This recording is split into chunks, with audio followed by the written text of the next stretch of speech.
अथ कन्यादान समये महासंकल्प पठनं कुर्यात्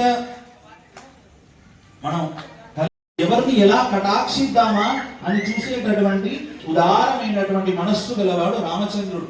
అన్యదా శరణం నాస్తి గారికి సునయనాదేవికి చెబుతున్నారు ఏమని, అమ్మా మీ సీతమ్మ, మీ ముద్దుల పట్టిగా ఉండేటటువంటి సీతమ్మ అని పేరు కలిగినటువంటి అమ్మాయి మీ ఇంట్లో గారికి సునయనాదేవికి చెబుతున్నారు ఏమని, అమ్మా మీ సీతమ్మ, మీ ముద్దుల పట్టిగా ఉండేటటువంటి సీతమ్మ అని పేరు కలిగినటువంటి అమ్మాయి మీ ఇంట్లో తంత్రజ్ఞాన శ్రీ వైష్ణవాన్ గంధ పుష్పబలతాంబూల దక్షిణాక్షదాది విహితో సహిత్వా వివృణీమహే అహో దాస్యామః అహో దాస్యామః వివృణీమహే అహో దాస్యామః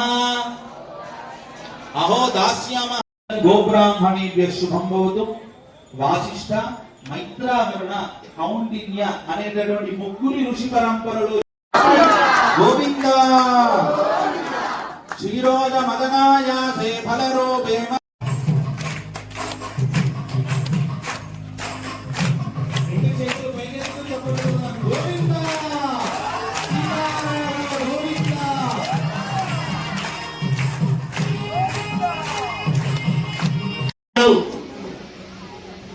ఈ రోజు కూడా కలియుగంలో కూడా ఏది మాట్లాడినా రామచంద్రమూర్తి యొక్క పరిపాలన బాగుండింది.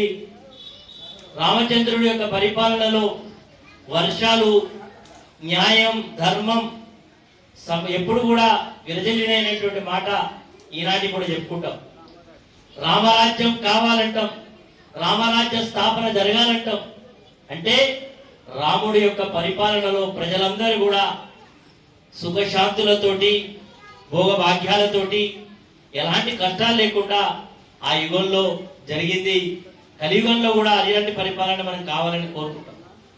ఈరోజు మన భూపాలపల్లిలో వెంకటేశ్వర స్వామి యొక్క ఆలయంలో ఎంతో కన్నుల పండుగగా ఇప్పుడే కళ్యాణాన్ని మనం పూర్తి చేసుకున్నాం.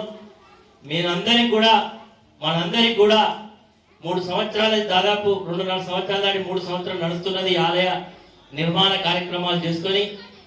మరి ఇంకా పనులు పూర్తి కావాల్సి ఉన్నాయి.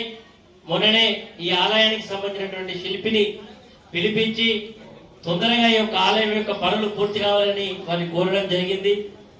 1వ తారీఖు ఏప్రిల్ తర్వాత తిరిగి మిగిలిపోయినటువంటి పనులన్నీ కూడా పూర్తి చేసుకునేటువంటి మహత్తర కార్యక్రమాన్ని మనం పూర్తి చేసుకోబోతా ఉన్నాం. కూడా ఈ ఆలయ యొక్క సన్నిధిలో రావడం, ఇప్పుడే కళ్యాణాన్ని ఎంతో గొప్పగా